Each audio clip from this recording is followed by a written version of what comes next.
could the Middle East peace deal brokered by Donald Trump reshape not just diplomacy but the global economy itself? Let's head to Sydney now. We're joined by Professor Tim Harcourt from UTS to break it down. Professor Harcourt, good to see you as always. Let's start with the big picture here. How significant do you see this peace deal for the Middle East and also for the global economy? Well, it's the first time, I guess, you've had the Middle East Arab nations together with Israel and the United States, sitting down together to actually put something together like the peace deal. And if they can, solve something as difficult as the Hamas-Gaza conflict, who knows what else they could do. And I think in some ways the attacks by Hamas on October the 7th, 2023 were in actual fact a reaction to the fact that America and Israel and the Middle East Arab nations were getting along, and they really tried to derail that. So it does show that now they're together in the one, be together in the one room, they might be able to do a lot more on an economic and trade framework, as well as security that we've just seen.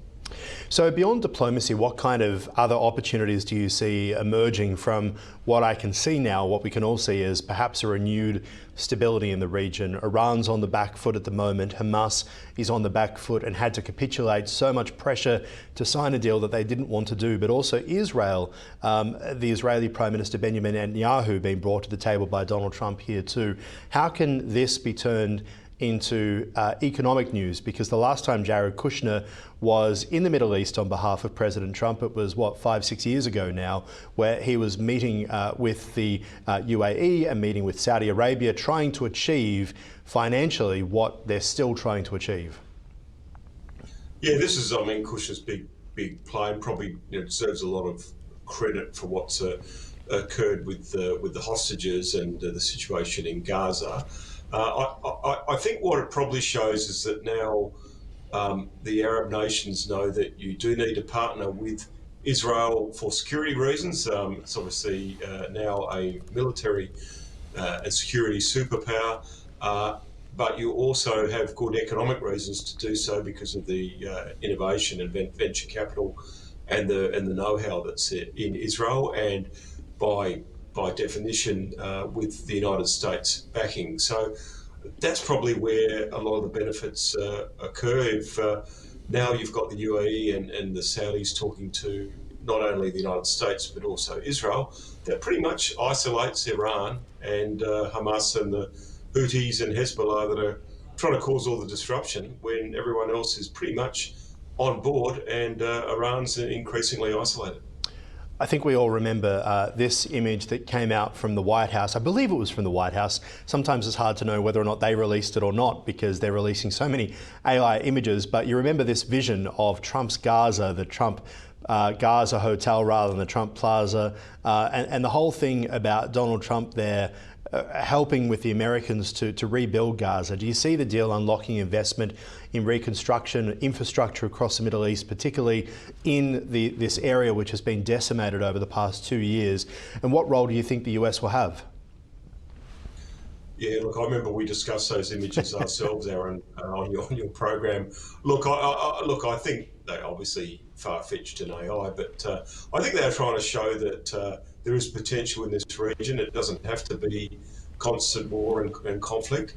So whilst I can't see that sort of image appearing in Gaza anytime soon, I think with now the international community and the moderate Arab nations coming to the party, there will be a chance to rebuild under a better security climate.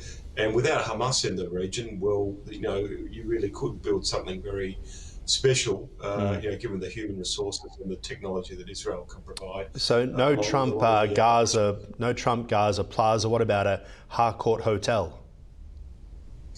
Yes, well, we did have the Wander and Jew paddle steamer in Australia. That's So true. it's sort of Huckleberry Harcourt at that stage. Yes, that's true. All right, let's talk about how the shift may impact oil and energy markets as well. I keep seeing the oil price dropping, but of course, what's happening in the Middle East is only one part of the story, because we still have what's happening in, Russia as well. But there are so many attempts to reduce the oil price in Russia to impact the war machine and the funding for the war machine. Will we start to see that at the Bowsers, do you think? Yeah, there's some signs that could be passing through, but you're right. Oil's not just about the Middle East like it used to be in the 70s when we had the oil price shock. There is now the situation with Russia and alternative supplies. Look, I think for Australia, net energy exporter, we're in better shape than others, and it's not only oil and petroleum prices. I think you and I have discussed also food prices on this program, basically because Ukraine's supply was taken out of global food supply, and it was up to Australia and Canada and Argentina to fill a lot of those gaps as the Ukrainian farmers got off their tractors to pick up their rifles. To talk about what's happening in China, because at the end of the trading week, President Trump announced a 100% hike on tariffs for China because of rare earth minerals, and he believes China isn't coming to the party, hinting at turning his attention now to China as well. What would a potential trade deal between the US and China look like under President Trump's leadership, and how likely is it, given we've got all these moves when it comes to rare earth minerals, but as we know, we're not far away from that meeting between Xi and Trump? Yeah, that's right. I mean, I think given the it seems security pact and peace in the Middle East, that allows the Trump administration to work more on the China relationship. I think the idea is to try and settle down Gaza, hopefully try and settle down Russia and Ukraine, so there could be more focus on China. And as we've said on this program, there's a direct link between the security and the trade deals, in the sense that you have critical minerals and rare earths being very much an important part of the great global push for resources around the world. And you've seen that from everywhere in the Middle East and Russia, Ukraine, even up to the Arctic Circle, with respect to the sort of competitiveness between the United States and China and others. So I think that's very much an important part of the story. I mean, China is so much. It's a completely different universe when it comes to manufacturing to what we see in Australia, even the United States as well. Everything that you look at around your house is probably manufactured in China, or at least could be. So when we talk about these closer ties, trade ties, do you think that it will make a difference to Western efforts to diversify away from Chinese production? Because during COVID, there was so much concern that countries like Australia were so reliant on China for imports. Well, that's right. I think China's been making this big move itself from a nation of shippers to a nation of shoppers. That is, moving out of low-cost manufacturing to more domestic consumption and investment, and we've seen that in the construction sector in China. So China itself wants to work up the value chain. You're seeing countries like Vietnam and Bangladesh playing a bigger role in low-cost manufacturing. So I think China's moving away from that, and they're looking to secure rare earths and critical minerals themselves. So I think that's the focus of the talks and the tensions between Xi and President Trump, and something that Australia is very mindful of. Given our close trading relationship with China, even though our security relationships clearly with the United States. Speaking of difficult conversations, Australia's PM heading to meet with Donald Trump pretty soon in the US. How do you think that's going to go, given that Australia is leading the charge, particularly when it comes to bans on social media for under 15s, etc., which is very much focused on US tech companies?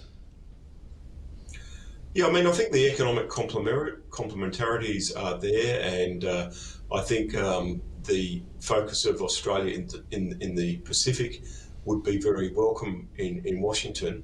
But there are a couple of ticks, if you like, that is the social media and control over information, which I think has been an issue for President Trump with the UK, for instance, with ID cards and social media bans and so on. And also, I mean, frankly, as we related to the topic we discussed before, the fact that Albanese and Carney and Macron and Starmer came out and recognised a Palestinian state and sort of potentially derailed the peace deal that President Trump was working on. Yeah. All right, we'll leave it there for now. Professor Harcourt, appreciate your insights as always. Thank you. Thank you, Aaron. Appreciate it.